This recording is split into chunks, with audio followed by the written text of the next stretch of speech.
Welcome to Rue Valley. Yes, I'm just gonna say Rue in French because I don't know any other language that says Rue, so yeah.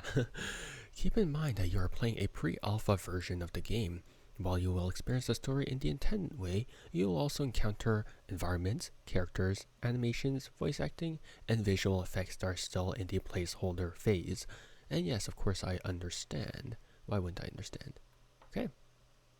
So welcome to Rue Valley. You play as a person. You play as the main character, who I don't know if they're named actually, but you play as a main character as the main character, obviously. But you have an ability. You are stuck in a time loop, and as you're stuck in this time loop, you gradually begin to get to know a very wonderful, very troubled cast. And as you progress through these time loops, you begin to unravel their stories. So this is going to be a somewhat emotional story as well as a fun little time paradox type of deal, type of thing. I don't know how English works, help. But yeah, so the way that I actually discovered this game was actually through Instagram. I follow an artist named Neka Rastrov. So they apparently did the key art as well as the trailer for this game with some other artist. But yeah, so as you can see, it's a very stylized game. But I'm sure that you have enough of me rambling and doing all that stuff. So yeah, without further ado, grab a cup of coffee and let's get going. New game. Oh, we had. Oh wow, look at your long face. What's with the long face? I'm so bad. Oh, there's actually sound effects. Wow. Okay, I'm gonna turn up the volume. I didn't actually realize there were sound effects. Oh, okay, so it happens when I brush over this.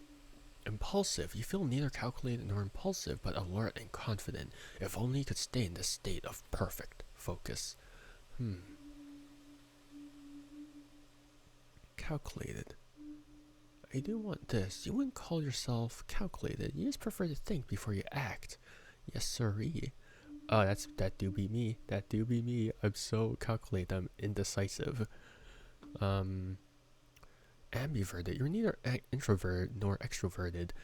And no, they spelled intro. Wait, is it extroverted? It's extroverted. Oh god, I don't know how English works. I'm so sorry. And you feel equally fine, completely alone, as you do surrounded by by a huge group of people. I'm personally, you're pretty calculated. You're often overthinking stuff and are generally very cautious. I'm actually gonna model him after me, just because self-insert, I guess, as if we didn't already have enough of that. I'm generally quite introverted. The only time when you actually see me, yap a bit more, as you can hear here, is when one, I'm behind a camera or a microphone or whatever it's called, or I'm with people I'm very familiar with. If I'm in a social situation that I'm surrounded with unfamiliar people, I tend to be a lot more quiet. So I think I would be more awkward. Ah, switch traits. Apparently indecisive. There we go. As only a somewhat introverted person, you can endure being in the company of others, but you can't perfectly hide how you really feel about it. Okay, that's pretty good. That's pretty good. Mindful, so demure. You're aware of emotions and don't pretend they're not important, but you won't let them overwhelm you. Sensitive. I'm generally kind of flat. I'm not gonna lie. I'm very, like, I know I'm speaking with a lot of Hutzpah right now, but generally I'm quite, oh, I have to assign all points? Ah, fine. I'm quite, indifferent about most things. Or I just hide it better. I think I'm just neurodivergent. Well, I am neurodivergent, but that's besides the point. Okay, there we go.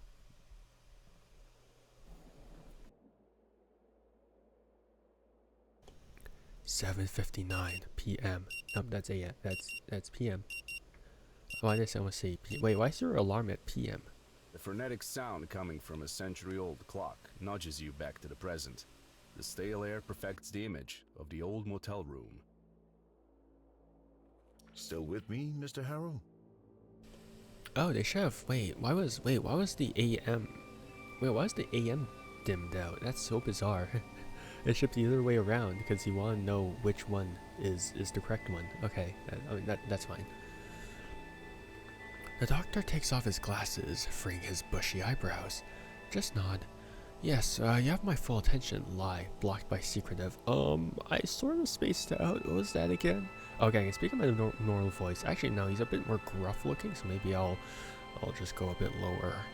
Just nod. Yeah. Mr. Harrow, I'm aware that you may be experiencing a slight lack of motivation right now. Slight lack of motivation. More like total lack of motivation. You'd rather stay in bed all day instead of attending this joke of a therapy in the middle of nowhere. And we'll surely be coming back to this condition of yours later during our sessions. But for now, I just want you to acknowledge its existence and try to stay aware of it at all times if possible. The silence befalls the room. A muffled sound of clanging from the outside only making the moment more uncomfortable. Interesting. Okay, so right now the voice acting is a bit more quiet compared to the ambient music, but maybe I can adjust that. I can definitely adjust that, but I want to play with default settings. I do like how you actually see your stats here. You're just a normal private person, but people keep asking you personal questions over and over and over again. Your lack of lack of motivation. It's not that you don't want to do all sorts of things. It's more like you lack the capacity to even initiate most of them. What is left of you is a creature driven by its basic needs and quirks. Wow. Is that a roast? Blocked by flat. I'll try. Lie. I'm fine. That's good to hear. Now, in order to keep us focused, I always limit the session length to exactly 1 hour, hence the alarm. Is this I thought it was the morning, because I thought it was the sunrise. Okay, no, they were right, it is 8 p.m.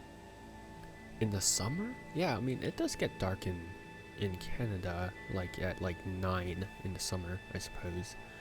However, since this is your first session, I'll allow a few questions, if there's anything. Can't you simply state that I'm fine so we can both move on with our lives? Is another session really necessary? I was hoping this would be a one-time thing. Why do we even do this here? In the middle of nowhere. Ugh, no questions. Mr. Harrow, that is out of the question. This is a court-ordered therapy, and both of us could be fined or worse if we don't see it through. And I have my own professional reasons, besides the legal ones. You require help, and I've been designated to provide it. I've never let a client down, and I'm not about to do it now. Any other questions? Sure. I'll ask all Mr. of them. Harrow, your case is not to be overlooked. We need to assess the situation carefully. Your case. Not so long ago, nobody cared about what you do. Yet now, suddenly, your business is everyone's business. This first session is more for you to get acquainted with me and my methods.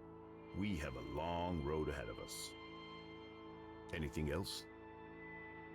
Okay, last question. It may be hard to understand the need for isolation at first, but my methods require complete divergence from the client's regular way of life, as well as temporary distancing from their social groups and circles. This place is ideal in that regard. However, it's understandable that you need a period of adaptation to both this idea and to your new surroundings. That's also why I haven't asked you to hand over your phone yet. But please don't be alarmed. We'll talk about all of it in due time. All right then. That's it for today. Ooh, freedom. Wait, that was an hour. I feel like I got Through the door, scammed. You hear that sound again. You should go and check in at the office. Your room is probably ready by now. Okay then. Get up and leave. I will. Thanks. There's only like, I don't have that. Oh. Next to you is the source of the clangs you heard from inside. A young woman beating up an old vending machine. I can only go so deep, honestly, before I sound gruff as hell. Give me my coffee, you jerk! Hell yeah. Understandable. Spit it out already!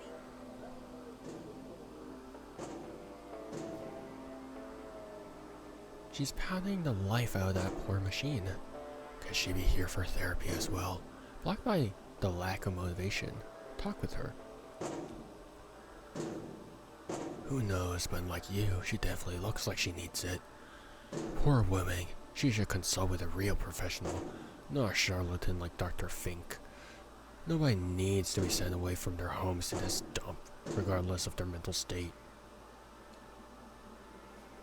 And yet, what is there to be done with lunatics like her? Let them rage around freely, yelling and kicking vending machines wherever they go. Well, if they're breaking the law, they should be sent to prison, obviously. There must be a better way to help a distressed person. I don't know why I'm butchering my words up. Perhaps you could speak with her, see if you could help somehow. Nope. Or is that too much to ask for right now? Leave. Come on, you thief! Okay, no, I'm good, woman, I'm good. Okay, chill. Yes, I'm sure. All the attention of the girl behind the counter is occupied by the ongoing phone call. Mm-hmm. She responds to the person on the other end. Social check, try to get her attention. Ah, balls. It's best to let her make the best. It's best to let her make the first move. She'll soon notice you on her own end. End the phone call, and that's when she can help you. That's what receptionists are supposed to do. Pretend to look at the leaflets laying on the desk and hope she'll address you eventually. You grab a leaflet and stare through it, mentally preparing for the imminent conversation. You either manage to look like you're really here for the leaflets, or she simply doesn't care. Giant donut sign. I have no idea where you are.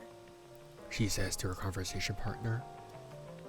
After a few dozens anxiety-filled seconds, you finally realize she's not about to cut her call short just because you happen to show up.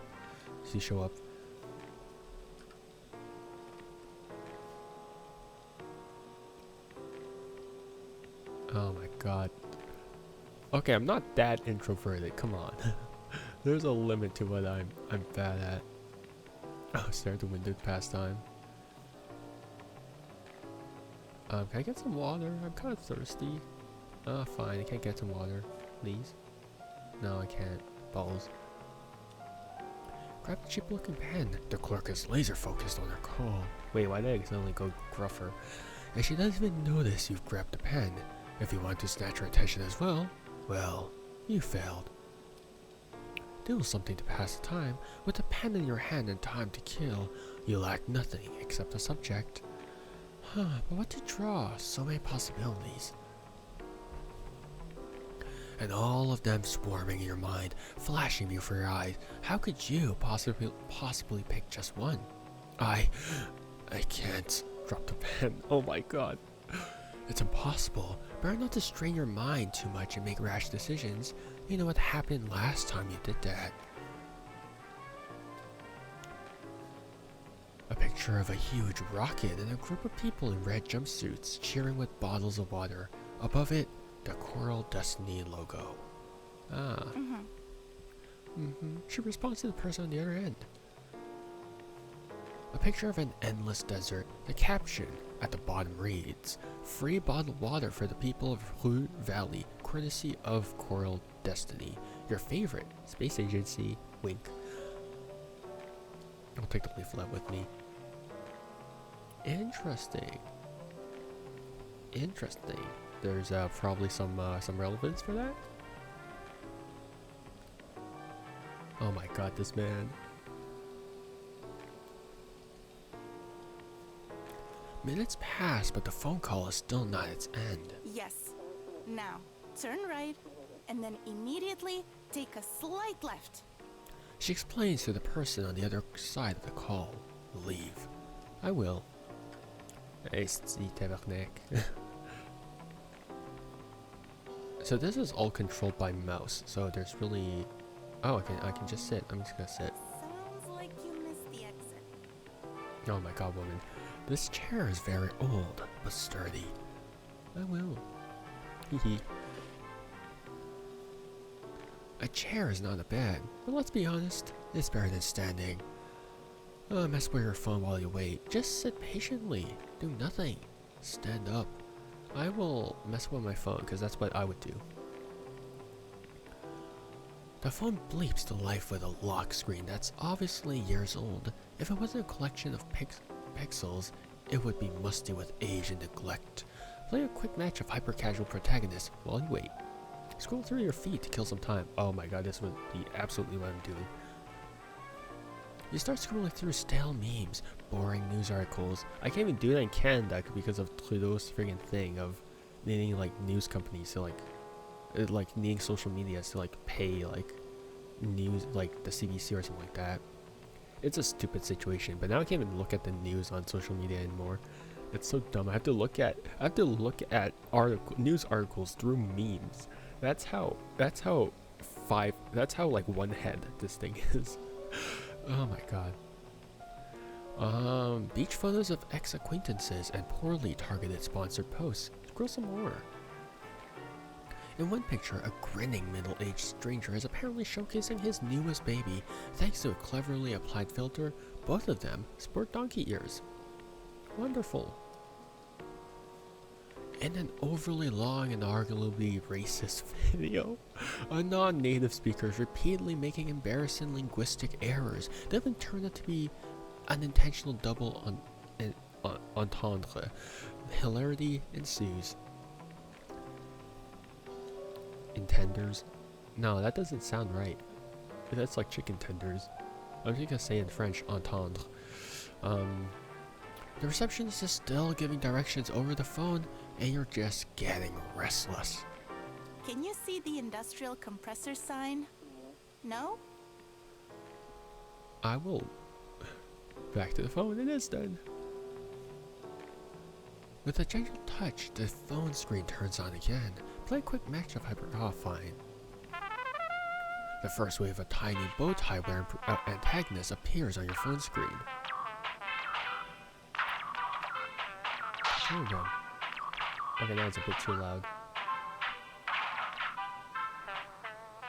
Okay. You tap the one carrying a golden fork and he instantly turns into an amorphous purple splotch. A matching splotching sound effect plays at the same time, further confirming that the bow tie wearing golden fork carrying antagonist is no more. I guess I'm supposed to squash them all. I could see you squashing them.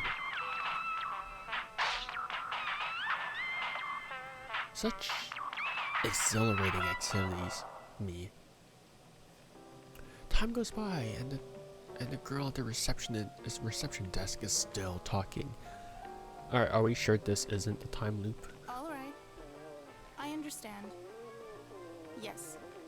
Bye. Oh, finally. I was gonna go ape if she didn't stop talking on that phone.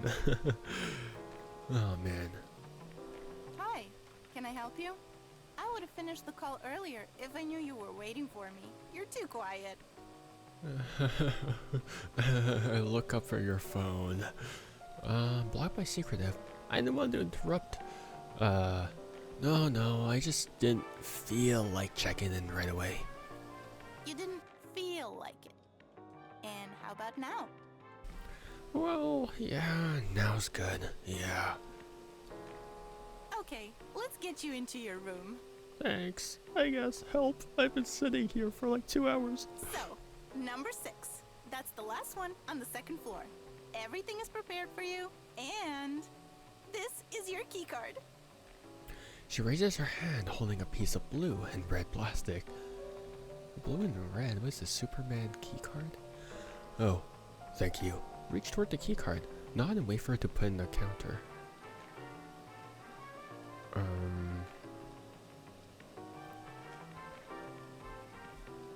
You stretch your arm politely, hoping she'll hand you the card, but she's completely ignoring your gesture and excitedly waving it around. I see you're confused by this. You were expecting an old-fashioned key, weren't you? Well, we've decided to modernize for a number of reasons. That's great, but may I point towards the key card? Patiently listen to her story. Okay, sure, let's go. Actually, one reason, to be perfectly honest. The guests just kept on losing their keys. It was exhausting. And my uncle didn't like the cost of replacing so many locks. Flat, close your eyes, turn your senses off, and wait for her to finish. Continue listening to her rambling. I think I would do this. I'll be like, yeah, damn, cool story, bro. Wow, that type of thing. Because realistically, when someone goes off and I'm like, I just don't care. I do actively listen, kind of. It goes in from one ear, it comes out the other ear, but I process their words and I react accordingly. Ish. I mean, I'll ask appropriate questions to seem like I'm interested in what they're saying, except they're really stupid. Like stupid questions. So, I think I would continue listening to her rambling. So yes, we've decided to use electronic key cards. Cost us a lot to implement. But now when a guest loses their key, we only need to replace a piece of programmable plastic. Oh, fine. How great is that? It makes my life so much easier. She takes a deep breath, planning to continue, but a notification sound from her phone interrupts her. You better not, like... She immediately grabs the phone and smiles and starts typing a message, as if she suddenly forgot she was talking with you. So, here's your key card, and I'll need your signature here. After a few seconds, she puts the phone down and hands you the key card. She puts some kind of document on the counter. Thank you. I'm here if you need anything. Enjoy your stay. Oh, well, this is starting off great. Thanks, lady. Ay. Let me out. I want to listen to her yap anymore, please. Look at him putting those long legs to work. I respect it. J'ai oublié le numéro là. Room 6. Interesting, fascinating stuff. What are you? What? I can't see the numbers. Help. Oh, last one, of course. Game convenience. The paint is peeling from the wood of the door, but number 6 is new, shiny, and chrome. Room 6 keycard. Unlock the door with your keycard. Tiny green dot of light shows up near the door. Near the knob. The door is unlocked. I will enter the room, thank you. And there's already a suitcase in my room. Hundreds of strangers have slept in this bed, leaving behind flakes of dead skin. Still, you can't wait to jump into the sheets and contribute to the collection. That's disgusting. Why would you phrase it that way? Unfortunately, between you and the object of your desire, on the folded sheets, lies a dusty suitcase. Your suitcase, the smallest one you own. Open the suitcase. I can't deal with this right now. How are you gonna put it away? It's literally there. Yeah, it's such a chore. But the more you prolong it, the worse it will get. If you don't unpack it now, it'll feel ever harder and more pointless to do it later. Step by step, a simple act of unpacking will become an insurmountable burden, and even thinking about it will make you feel weak and powerless. I actually still have Amazon packages from like Christmas. I should probably throw those away. To be fair, I'm not throwing them out because they're a burden. It's because I keep forgetting about them every time I leave the house. I'm not lazy. I'm not gross, I swear. Oh. Do you really want to crawl back into that deep, black pit. Alright, let's open the suitcase and just get it done with. Done already. Good. Good. But I definitely understand that sentiment of things just feeling like a burden and you just leave things lying around. At some point that would close and I was just like, okay, I can't live like this anymore. And then, whoosh, I changed it. I also had like a whole bunch of other like stuff. Like my Japan stuff, I had that for like a month out.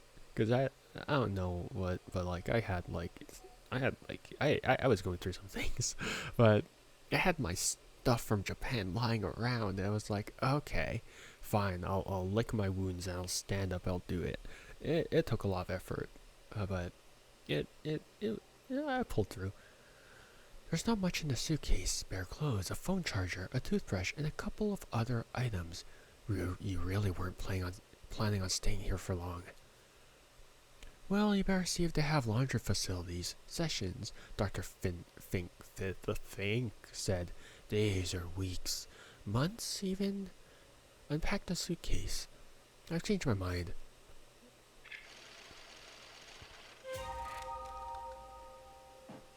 Oh, that was a roll. You plug in your phone charger above the bedside cabinet, put your spare clothes in the closet, your slippers next to the bed, and your toothbrush in a cup under the bathroom mirror. And now that the suitcase has been dealt with, this motel room is officially your home. This can never be home. It'll do. Yeah, that's what I usually say. That's the spirit.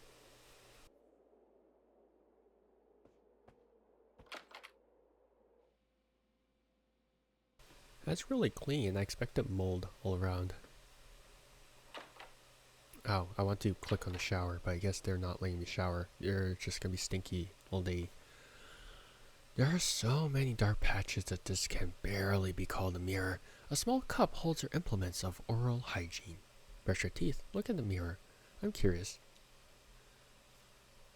The mirror's splotches make interesting patterns on your face. They conceal a dark circle here, a mole there, a patch of wrinkles. I know that face too well. No need to discern every little detail. Truth be told, you prefer not to look at it. That's true. You grab the toothbrush from the cup.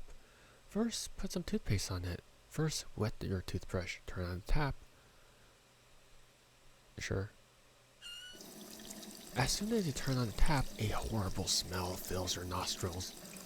It's like there's a plumbing issue in hell, and all that blocked sewage is feeding directly into this faucet.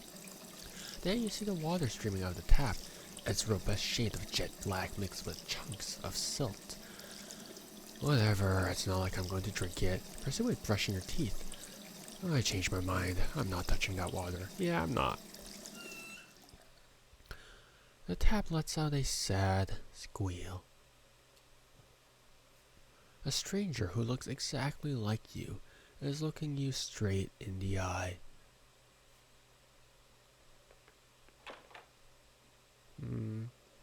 Fascinating. Can I go to sleep yet? Despite the tight sheets and the crisp-looking pillow, the bed reeks of dust and age. Hell yeah, I wanted to see that animation. You fall into the bed with all your weight. It croaks and squirms, and a cloud of dust and skin particles rise up. As soon as your head touches the rough pillow, though, tiredness overwhelms you. Coming to this nowhere hotel to attend therapy you don't need has drained you both physically and mentally. You are desperate to get some sleep, yet after weeks of wakeful nights, you know it won't come that easy. Just close your eyes and hope sleep will come. Mess with your... Oh god, I have a bad habit of this. I actually got an extra long phone charger cord just for this. Like I can turn in my bed without like the phone charger like just catching onto anything. It was very helpful during my trip to Japan. My friend was like, like I could like, because of the sleeping arrangements, right? Like, it reached far, like, so it was very very convenient. And my friend was like pretty jealous of me for having that, because sometimes the the outlets weren't necessarily placed in the best positions, so it was nice having that extra length from my phone charger, right? With a gentle touch, the phone screen turns on again. Play a quick match. I don't wanna. Scroll through your feed. That always makes you drowsy, of course. You start scrolling, but every post looks like you've already seen it before. That's so relatable. What the hell? Same old, same old. But you don't have a moment to celebrate before your ears are pierced by a ringtone that you swore you would change years ago. Answer the phone. Check who's calling. Put it on silent, ignore it. I would do this first.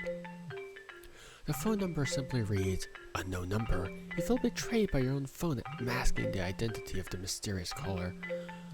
Alright, fine, I'll answer it. Hello, sir. Am I speaking with Eugene Harrow? The line crackles heavily, as if the man is speaking from the distant past. Okay, realistically, I would hang up on the call if I see it from like a random number, but let's just say, lore. Yeah, what can I do for you? Who wants to know? Well, Mr. Harrow, the real question is, what can we do for you? My name is Percy Rugger, and I'm a senior sales executive at Ulterior Paralegal Exploits Consultancy. We'd like to offer our help regarding your case. Ulterior Paralegal Exploits Consultancy? What the hell? Well, Mr. Harrow, please don't let the name fool you. We are the most respectable yet cutting-edge agency, which means we work on the edge of, but still inside, the established legal framework. In fact, we are the leader in our field.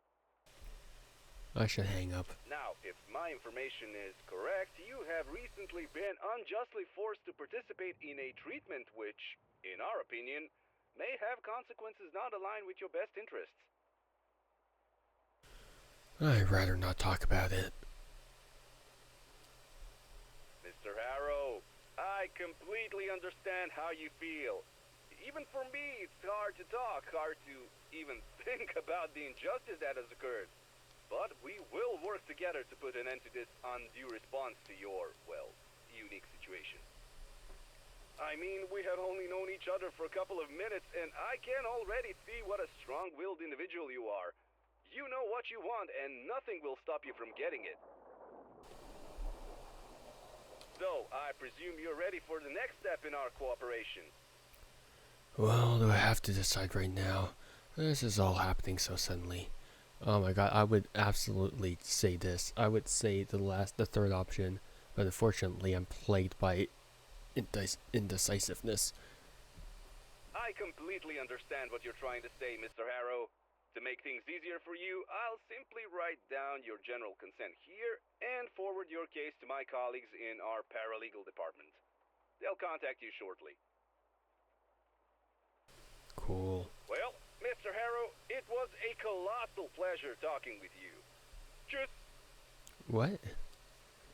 Before you have a chance to say anything, the phone line is already dead. But at least now you know you're not the only one who realizes the absurdity of this mandated psychotherapy. Just close your eyes and hope sleep will come. Alright, I'm done. For a precious moment, there's only darkness and silence, but your mind refuses to calm down, and soon your thoughts start chasing each other in circles. Oh, what the heck? Oh, that's weird. From the blur of half-formed memories and impressions, an image of the receptionist emerges. You're desperately trying to catch her attention, but she's completely engrossed on the ongoing phone call. Pretend to look at the leaflets laying on the desk and hope she will address you eventually. What a pathetic attempt at acting. Or were you a bad actor on purpose, hoping she'd take pity on you? The motel receptionist is a very talkative girl. Oh, so it becomes larger the more. Oh, this is sick. That's actually so cool. You see yourself standing in your new motel room, holding your phone next to your right ear. Oh my god, I hear him the voices in my head. Oh God. Oh. Sorry. I'm real sorry. I hear my thoughts now too. My my case. Oh, come on. You know what he's talking about. You received a phone call from Percy Rugger, a senior sales executive at Ulterior Paralegal Exploits Consultancy. Ugh, get him out of here. Out of the swirling images, the bushy eyebrows of a new psychotherapist emerge, bouncing up and down as he talks. It's just not okay, yeah. Are you conserving your words or hiding the fact that you just don't have any? I bet it's the latter. You have survived the first session with your court-assigned psychotherapist. Despite your effort to act normal, it seems he has plans to keep you here for some time. Is that so? What's next? Oh, the woman. The image of the young woman flashes before your mind's eye. She's punching and kicking the old vending machine. Could she be here for therapy as well? I ignored her. It is what it is. You have nothing to say, nothing to do, just the bare minimum.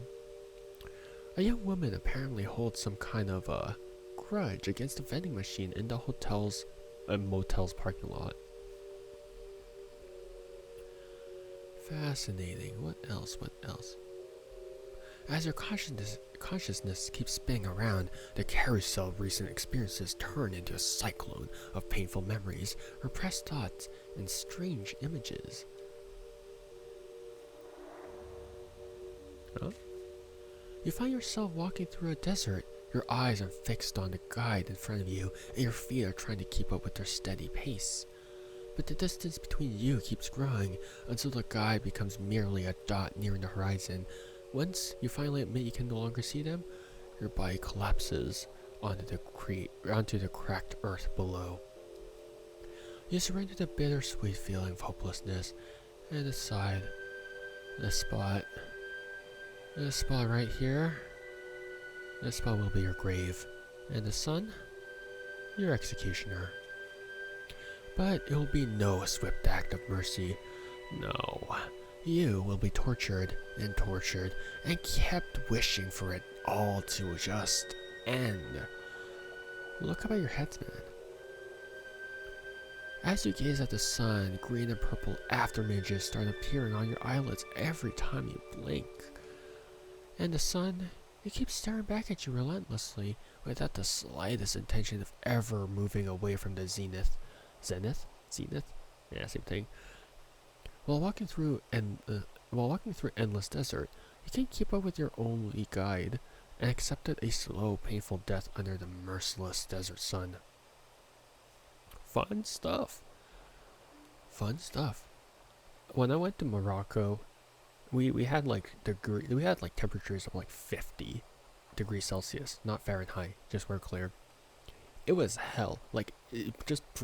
We had difficulty breathing. That's how bad it was. Like, just stepping outside, it was like it hurt to breathe. Like, it was horrible. But then, like, at night, because we went to the desert as well. At night, it would go up to like single digit like degrees of Celsius. Like, it was, the contrast is insane, right? I don't know why. What was this anecdote? I don't know.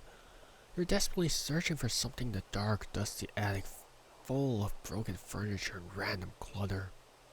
You don't recall ever being here before, but you notice the attic of your own house, and every piece of old junk that you stumble upon feels somehow familiar, although you cannot really recognize any of it. Search behind a pile of crumbling decades-old books. Look below the moldy remnants of a sofa. Open the chest covered in cobwebs. I think we'll do this first. Inside the chest is a pile of old letters. You can't remember if they were yours, but you know they're not worth reading. You carefully move the pile to the side and discover another pile of even older books hiding behind it. While moving the second pile, despite your care, some of the books simply turn to dust, only for a third pile to be revealed. of books so ancient you don't dare to even touch them.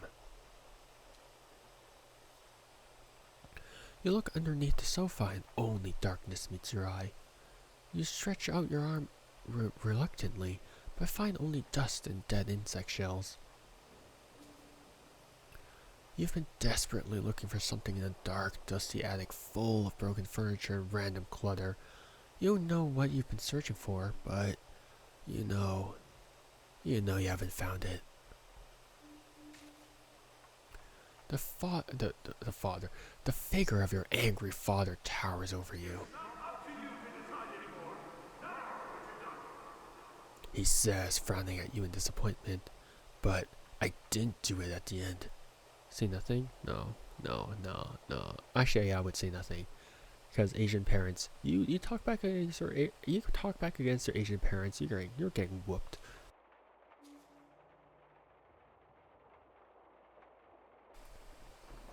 The emptiness inside you grows, absorbing one more chunk of yourself. You are falling. From the deepest pit of your childhood memories, warped by the tooth. Why did I say that in like British accent? Because they say tooth. I see teeth. No, tooth? There we go. I'm sleep deprived as hell. By the tooth of time, an image of your father condemns you for your transgression. What did I do? Mamma mia. Why did I say that? I'm so sorry. Oh my. Emancipate the cocoon memories. Why bring back old painful memories? Better to leave them hidden deep inside and forget about them, right? Or are you strong enough to confront them? Not willpower. Don't worry. These are not real memories. Yet they are still echoes of my past. But they are embodiments of my feelings. These are prophecies. More like random neural activity in your brain. Best to forget about them. But I just know they're important. They didn't feel random at all. Could be. But are you strong enough to confront them? Of course I am. Not yet.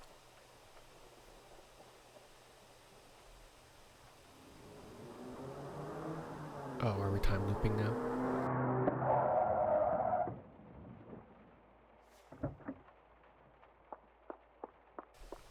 The sound of a car engines and screeching tires urges you to open your eyes, bringing you back to miserable reality once again.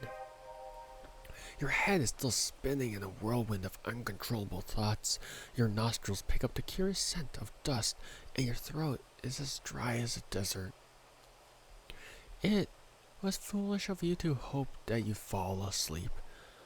Fine, I'll get up and find some water. Alright, get over here. Get over here, man.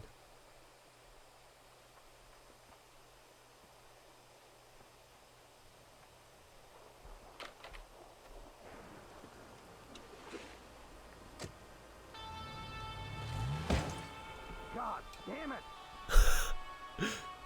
You hear the man yell from inside the vehicle. Even through the tinted windshield, you can feel his frustration. Come on, start, you piece of shit! He yells at the car. Well, I'll call that a skill issue. That's kind of a you problem, not gonna lie. If that knocks out the power, I'm gonna hit you. Judging by the careless driving you just witnessed, the man's either under the influence or another patient of Dr. Fink's. He seems to be in a hurry. He's probably drunk. Good thing he's driving through a desert. That lowers the risk of him hurting anyone but himself. Come to think of it, could it be that's exactly what he's trying to do? I'd rather not think about that right now. Right. Let's find something to drink. Okay. Sure. Alright, come on, let's get out. Time to see it. And the vending machine's broken. You tripped as someone jabbed you in the stomach. For a split second, the whole world was exploding. But it was just a thunderclap. The loudest one you've ever witnessed. Actually, a side note, the loudest thunderclap that I've actually witnessed. Like, it shook the house, like, straight up. Like, it felt like an earthquake, but from the sky. I was so sketched out. I was like, I'd be kind of worried. I'm kind of worried for my, for everything right now. Huh, never a dull moment here. Shrug it off. Well, at least my reflexes still work.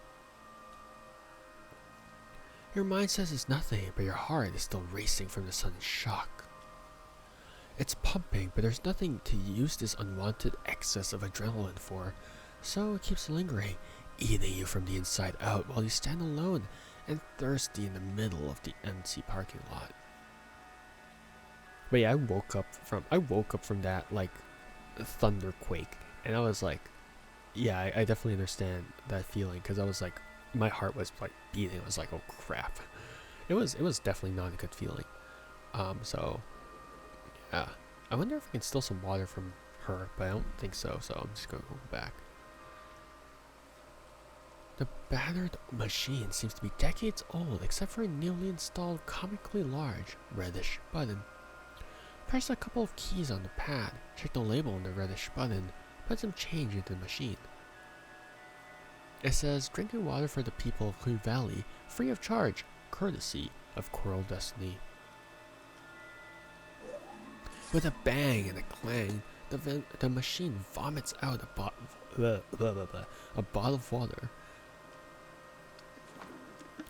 The almost frozen plastic feels slippery in your sweaty hand. You can't wait to drain it of the precious fluid. Oh, I can do this. Sick.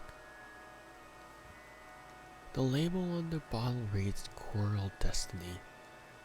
Interesting. What's the significance of you guys? Destiny, obviously, we know what destiny is, but coral, why coral? Why coral? Your thirst screams at you to gulp down the rest of the bottle right now, but there's no need to hurry. Take it one sip at a time.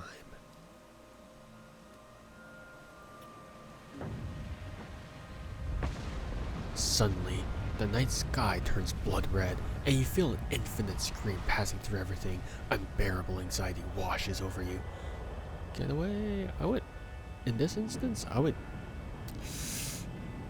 if I was thinking a nuke was going to approach me, I would try and get, like, hide or something like that. Right? Because, I mean, I'm assuming this is a nuke. But if I thought this was a nuke, I would be like, okay, I'm just gonna, like, and if it was, like, further away, right? The main course of, the main damage that I'm going to receive, right? If I'm far enough, is going to be the shockwave. So I would personally hide. But you can't hide from the whole sky on fire. Any better than you can run from your own past. Anxious apprehension. At least I don't have to face it. Close your eyes. Also, I realized the stats are changing. Interesting. I knew they would change, but it is cool. I didn't expect them to change in the pre-alpha. Yeah. Your eyelids connect and darkness greets you for a mere second. But as always, the carousel of suffering starts spinning. Immediately. How do I stop? How do I let go of it? That's easy. Simply stop being you. What kind of an answer is that? Nobody can stop being themselves. I see you're confused by this. You were expecting an old-fashioned key, weren't you? The receptionist says whimsically, emerging from the whirlwind. No, I was expecting an answer. What I wasn't expecting is you. But the receptionist disappears. Instead, the fiery sky begins burning its way through the darkness, cutting several straight, narrow slits in your closed eyelids. I want this to stop. Also, I'm not yelling because it's like it's 4:30 right now. Well then, Keep craving, keep clinging, keep suffering. I don't have a choice.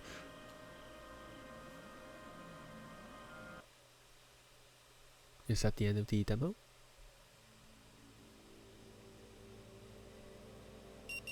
Oh.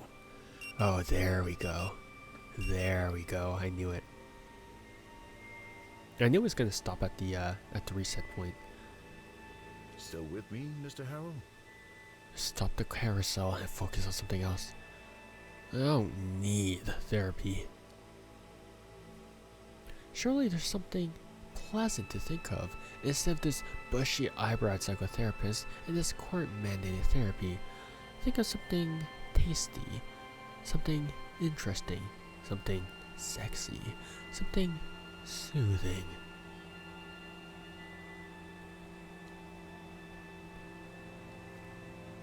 But Dr. Fink only seems to become more real.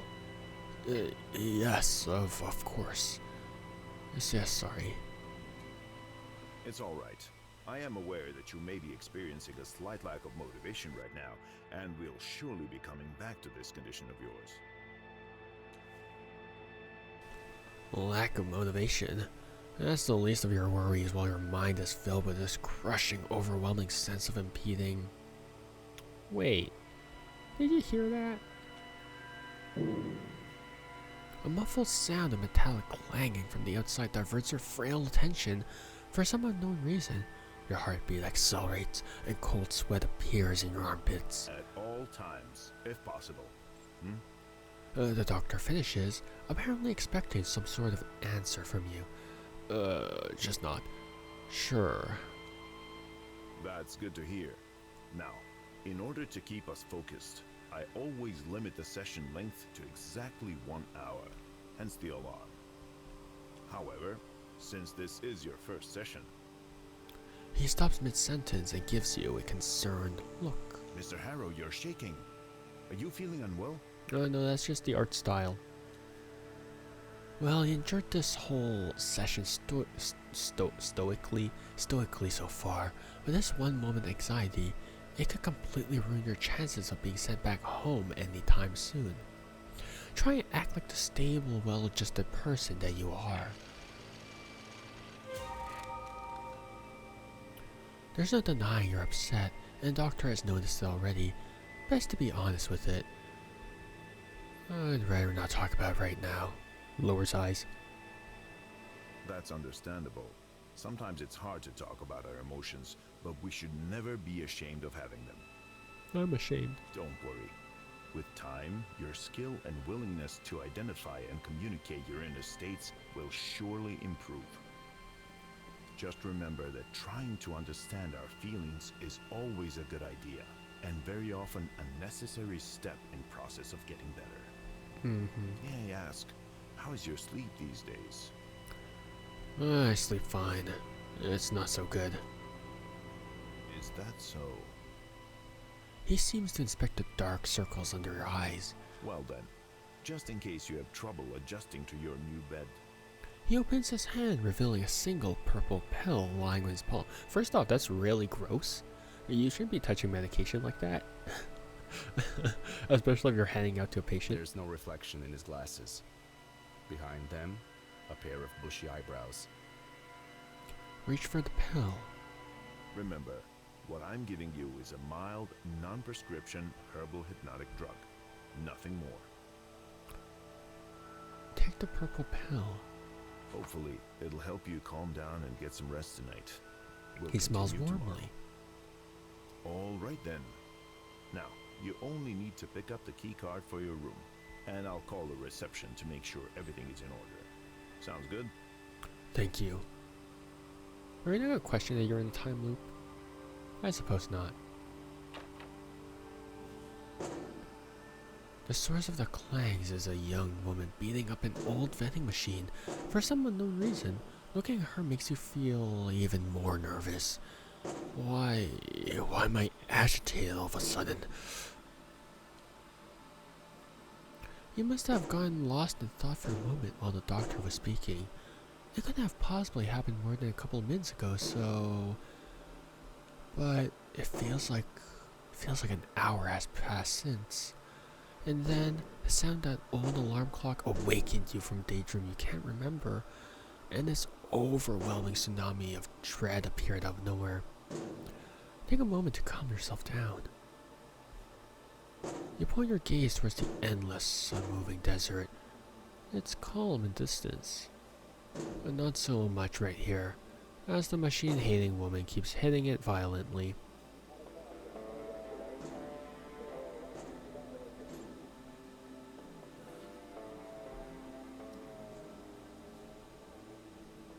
Dr. Fink told you to take this pill if you have problems falling asleep, but you don't know what's inside. Can you really trust him? Alright, let's go back. All the attention of the girl behind the counter is being hogged by the ongoing phone call. Yes. Now turn right, and then immediately take a slight left. Hold on, I've got someone on another line. She presses a button on the phone. Hello, reception. What can I do for you, Dr. Fink? Okay. Yes, he's here. Of course, no problem. She raises her eyes and looks at you. In an instant, the realization dawns on you. Because of your anxious behavior at the end of the session, Dr. Fink must have just warned the receptionist about your condition. Smile at her.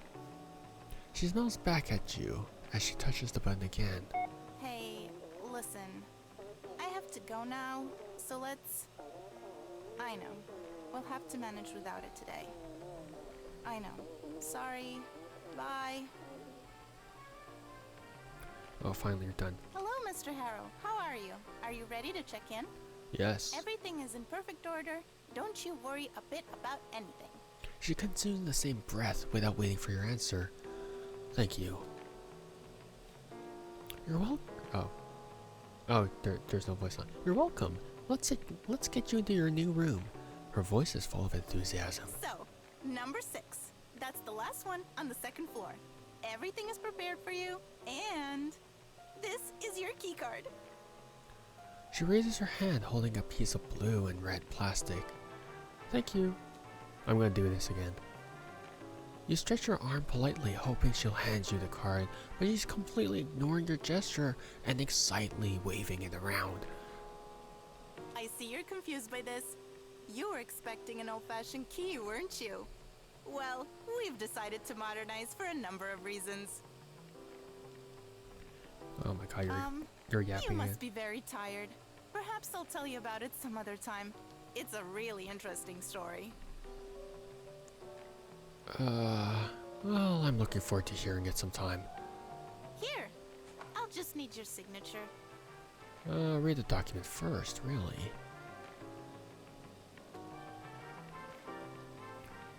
They won't get you this way, and don't forget the small print. Oh, are you a lawyer, perhaps? She interrupts you curtly. Why do you ask? No, continue reading.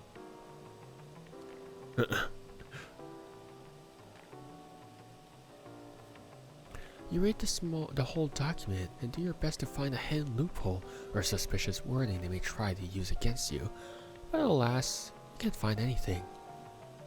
If only you were a lawyer. Well, time to click the I agree button and prepare for the unknown consequences.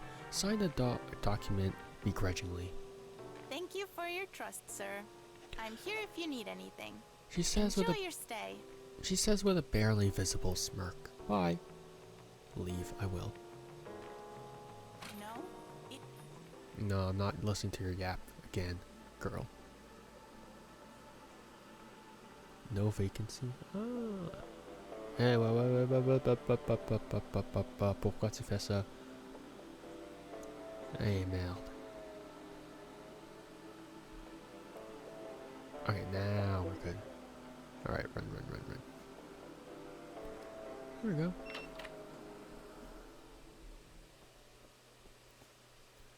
Your dusty suitcase, the smallest one you own.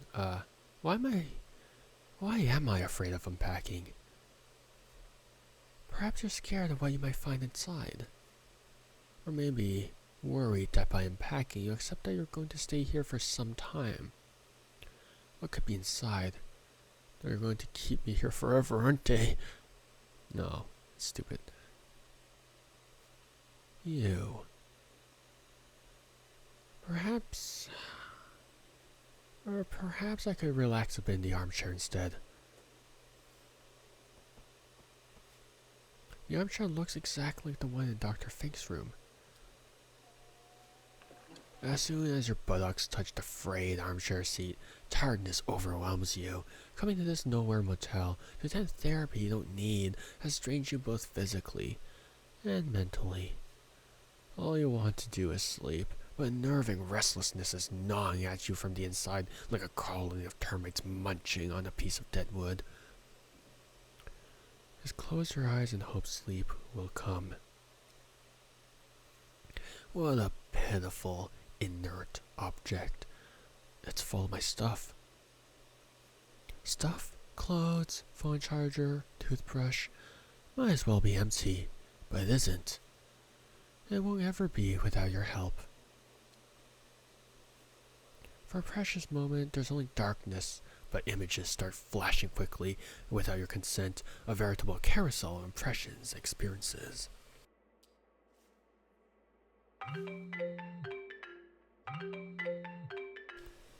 But you don't have a moment to celebrate before your ears are pierced by a ringtone that you swore you could have changed years ago. I'm gonna ignore it this time. You silence your phone as the mystery of the caller's identity gently teases you. I'm closing my phone. I'm not listening to his friggin' thing. New character, I see. Judging by the careless driving you just witnessed, the man is either under the influence or another patient of Dr. Fink's. He's probably drunk. Good thing he's driving through a desert. That lowers the risk of him hurting anyone but himself. When did this happen? The evening, but later. You saw a strange man entering a car and carelessly driving away. Same thing, because we didn't interact with them at all. For a split second, the whole world was exploding, but it was just a thunderclap, the loudest one you ever witnessed. Never a dull moment here. Shrug. Your mind says it's nothing, but your heart is still racing from the sudden shock. The loudest peal, is that the peal? The loudest peal of thunder you've ever heard rings out as lightning strikes the motel. Suddenly, the night sky turns blood red, and you feel an infinite scream passing through everything. Unbearable anxiety engulfs you. Hide. But you can't hide from the whole sky being on fire, any barrier you can from your own past. Nothing happened afterwards. Then, suddenly, everything happened again. Everything again, but nothing after. The night sky turned blood red and infinite. Okay, same thing. The meaning of what you've just experienced is still hard to grasp. Is this some weird déjà vu? And the memories, they seem so real, and yet these things clearly never happened. Have you actually gone completely mad? Were they right to send you to Dr. Fink? But what if the careless driver really does show up? What if lightning really does actually strike the motel? And what if the night sky turns red? Memory or fantasy? How could you remember something that is yet to happen? Then again, why would you imagine events so specific? You want to get up and find out if these strange memories will play out in reality, or if it all just is but the fevered dream of a lunatic. Yet, you can't. It's all too much. All you really want to do is forget ever.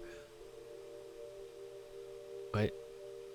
Oh, all you really want to do is forget you ever even had these weird visions. To forget about being here. To forget about the incident. I sit in the armchair forever. And then the screech.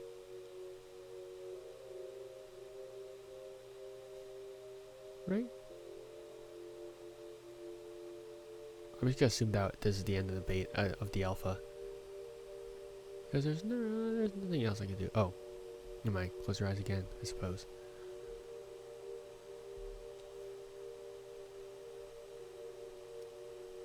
Okay, I think this should be the end of your of the alpha, of the pre-alpha actually. Yep, that should be the end of the pre-alpha. Alright, well that was Rue Valley. Honestly, for a pre-alpha, this is actually really well done. I didn't know what to expect of it, but yeah, honestly, it's quite the intriguing piece of demo. Because it's obviously before betas we have alphas, right? And usually alphas are quite crude, but honestly this pre-alpha, like the step before the alpha, is honestly more refined than some betas that I've seen developed. So the fact that this is already at this stage of refinement, right, it just blows my mind. And even some complete games are actually less refined than this. I know like complete games are a lot more tedious because it spans a much longer period of time, right? But just the fact that this is a pre-alpha means that there's a whole lot more work to be put into this game, and it's still at this level is insane to me. Yeah, it shows a certain amount of respect to the players and a whole lot of passion put into this project. Because again, right, I recognize the artists that followed this, that contributed to this game. So it is nice that they're finding actual artists to contribute to this game rather than using. Unfortunately, there is quite a lot of AI slop nowadays. So it is nice that they're actually putting a lot of effort and resources into this project. And overall, yeah, I'm really like, it's so interesting to have a psychological thing linked to a sort of a time travel thing. Usually time travel things are a lot more puzzle based, right? And I do feel like this is going to be puzzle based as well, but it's interesting that this is going to take a psychological turn, right? It's through these loops that our main character is going to eventually heal himself, I think, right? And through him healing himself and through those loops, he's going to heal the others as well, heal the others and understand them better as well, right? Because sometimes all you need to really heal is understanding, right? You just need to know that you're not alone in what you're dealing with. But who knows if they're going to go that route. It's also really cool that our main character doesn't know that he's currently trapped in a time loop, but his subconscious is gnawing at him, like something isn't right here. So I do like that approach as well, because because oftentimes when I find like media like represent time loops, it's always like the person realizes they're in a time loop like really fast, and they start planning ahead. But having our character in the dark as well is very interesting, and I like that. And then having that web of that that mental image web every time he falls asleep is so cool. Yeah, overall, my interest in this game has definitely been piqued. I mean, I like my time travel stuff. I like my time-based stuff because time is always such an interesting concept to me. And yeah, just having it in this form is very cool.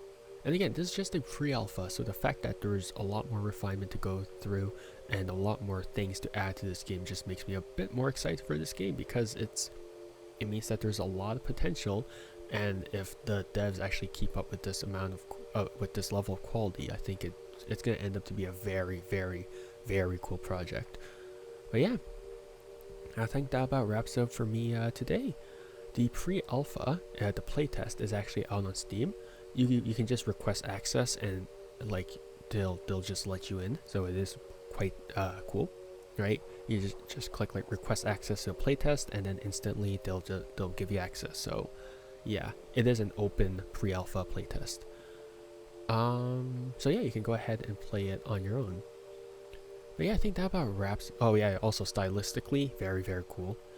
I like the constantly shifting lines a bit.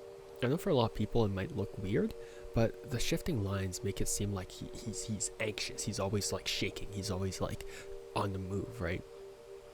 So I do like that stylistic choice, because notice that it's only just our main character who has those like shifting lines. Everything else is a solid, straight black line. So the fact that these lines are always shifting just gives it that more like anxious energy, which I really think is cool. It's a nice stylistic choice. And overall, yeah, style-wise, cool. I can't wait to see what they're going to do with this game in the future. But that's gonna be a few ways away. But yeah, please download this game. It's download the pre-alpha. It's out now. And yeah, show your support to the devs by wish listing the game on Steam, and all of those things. And yeah, I think that about wraps it up for me today. Thanks for hanging out with me. Have a good morning, afternoon, or evening, depending on when and where you are. And yeah, see you guys next time. Bye bye. See you and take care. Ciao.